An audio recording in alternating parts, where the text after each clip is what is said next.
გამოიწეროთ არხი. დიდი ხნის წინათ ცხოვრობდა დიდარი ვაჭარი. ერთ დღეს ქალაქში მიდიოდა და თავის შვილებს კითხა: "საცგად რა მოგიტანოთო?" თროცმამ ზეთუნახავმა ქალიშვილმა უთხრა: "მამიკო, მე საჩუქრები არ მინდა, ხოლო ერთი ვარდი მომიტანეო." უკან დაბრუნებისას ვაჭარმა ციხე-სიმაგრე დაინახა. შიგნით შევიდა დარბაზში, გაშლილი სუფრა დახვდა. დაღრილი ვაჭარი სუფრას მიუჯდა. კარგად ჭამა, ღვინოთ დალია და იქვე დაიჯინა. მეორე დღეს ასვისას ეზოში ლამაზი ვარდი დაინახა. გახსდენდა. თავშამშვილმა ვარდი დააბარა და მოწყვიტა. მოულოდნელად საინდანღაც გაბრაზებული უცხული გამოვარდა. შეჩინებულმა ვაჭარმა უთხრა: "ჩემი შვილის მინდოდა ვარდი, არ მომკლა." უცხულმა უთხრა: "სიცოცხლე შეგინარჩუნებ თუ ის ქალიშვილი, რითანაც ვარდი მიგქონდა, თენთან გადმოვა საცხოვრებლად." დააღონებული ვაჭარი სახში დაბა. ყველაფერი შვილად მოუკლა.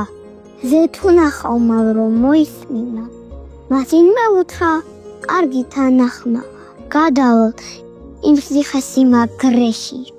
გოგონამ გასაკვირად უცხული მათ ძალიან კარგად ექცეოდა. ლამაზი ტანსაცმელი უყიდა, საინტერესო წიგნები და მეგობრდნენ, ცეკვავდნენ და ვერ საუბრობდნენ. ერთ დღეს ზეთუნახავი თავში ავად ყოფი მამის სანახავად წავიდა. უცხულს კი დახვდა ერთ პირაში მოვალა.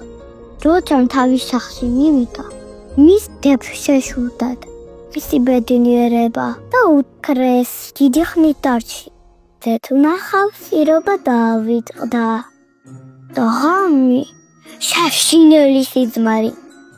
ვითომ უცხული მარტო კვდებოდა. სატრაპოდ გაიქცა ციხე-სიმაგრეში და მართლა უმოკლდავი უცხული იპოვა.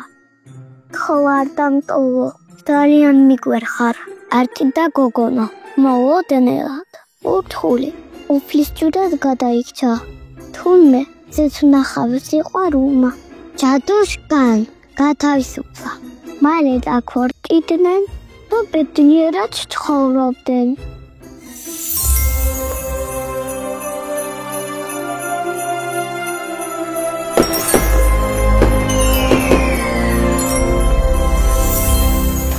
გამოიწეროთ არხი.